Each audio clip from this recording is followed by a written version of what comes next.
আবারও বলতে হয়, আল্লাহর মায়ের দুনিয়ার বাইর, পাপের সকল পাপের বিচার হয়, সকল পাপের প্রকৃতি বিচার করে।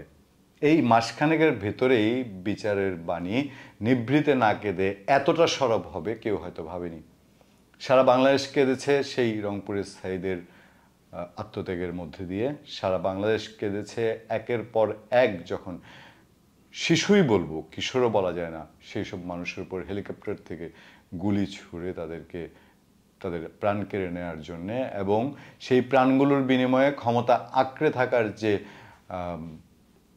সীমাহীন লোভ, সেই লোভকে দমিয়ে দেওয়ার জন্যে সারা বাংলাদেশ একত্রিত হয়েছিল। সেটা আওয়ামী লীগ বিএনপি নির্বিশেষে। আমি যদি বলি আওয়ামী লীগকে ক্ষমতাচ্যুত করার পেছনে আওয়ামী লীগের অসংখ্য সমর্থক পথে নেমে কথা বলেছেন, পথে নেমে স্লোগান দিয়েছেন, ভুল হবে কিনা এই প্রশ্ন রেখে আপনাদের কাছে কেন কথা বলছি যে এই দাবি, বাংলাদেশের এই নিরীহ ছাত্রদের এভাবে শেষ করে দেওয়ার বিচারের দাবি বাংলাদেশের সীমানা পেরিয়ে আন্তর্জাতিক অঙ্গনকে একেবারে নাড়িয়ে দিয়েছে, এবং আন্তর্জাতিক অঙ্গন এখনো চুপ হয়ে যায়নি। পৃথিবীর বিভিন্ন দেশে প্রতিবাদ হয়েছে, এখনো সেই সারা পৃথিবীর সবচেয়ে বড় যদি আমব্রেলা বলি বা ছাতা বলি, জাতিসংঘ, তারা কথা বলছে। পত্রপত্রিকার রিপোর্ট, জাতিসংঘ শিগগিরই ছাত্র আন্দোলনের হত্যার তদন্ত শুরু করবে, ফলকার তুর্ক। আরেকটি হেডলাইন আছে, নিশ্চয়ই আমরা ভেতরে পাবো, যে বলা হচ্ছে জাতিসংঘ এই ছাত্র আন্দোলনে হত্যার তদন্তের জন্য বাংলাদেশে আসবে। চলুন আমরা রিপোর্টের দিকে চোখ বুলাই।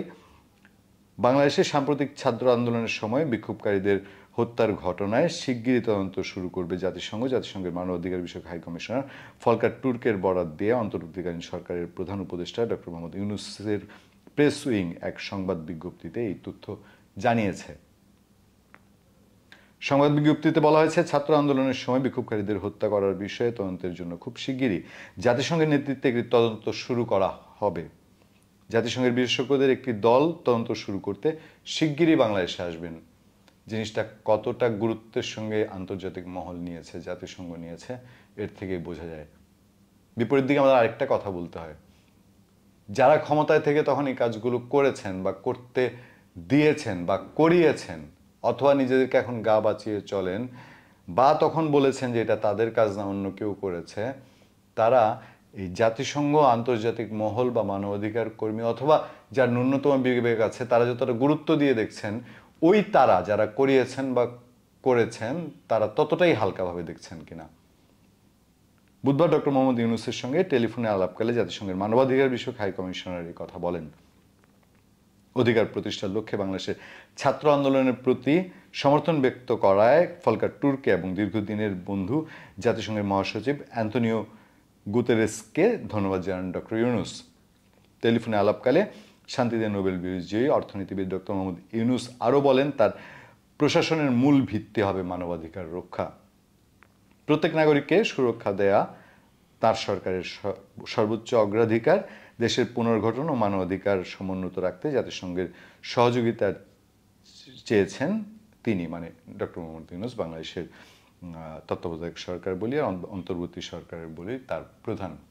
সেই ক্ষেত্রে আমরা এই জায়গাটায় এখন আশা করব, যেই মার বুকগুলো খালি হয়েছে, সেই মারগুলো বুক আমরা কেউ পূরণ করতে পারবো না, সেটা জাতিসংঘ কেন, সেই চন্দ্র মহাকাশ থেকে যদি কেউ আসে তার পক্ষেও পূরণ করা সম্ভব নয়, কিন্তু অন্তত আমরা সান্ত্বনা দিতে পারবো। একই সঙ্গে আমি এটি বলবো যে বাংলাদেশের প্রায় মোটামুটি না হলেও 20 থেকে 30 জন পুলিশ, আমি যদি পত্রিকায় পড়েছিলাম 41 জন বোধহয়, পুলিশ সদস্য, র্যাব সদস্য, আইনশৃঙ্খলা বাহিনীর সদস্য, তারাও নিহত হয়েছেন, এবং তাদেরও কারো মা আছে, কারো স্ত্রী আছে, কারো সন্তান আছে, তারাও কারো সন্তান, কারো স্বামী, সেই বুকগুলোও খালি হয়েছে।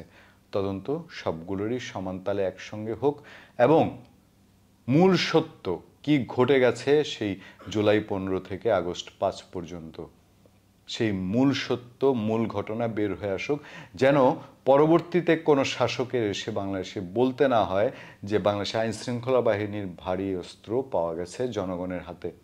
পরবর্তীতে যেন দেশ শাসন করতে গিয়ে কাউকে বলতে না হয় যে এত হাজার কোটি টাকা এই শাসক নিয়ে গেছে। ওই তদন্ত হলে, সেই সুনির্দিষ্ট তদন্ত হলে সেগুলো বের হয়ে আসবে।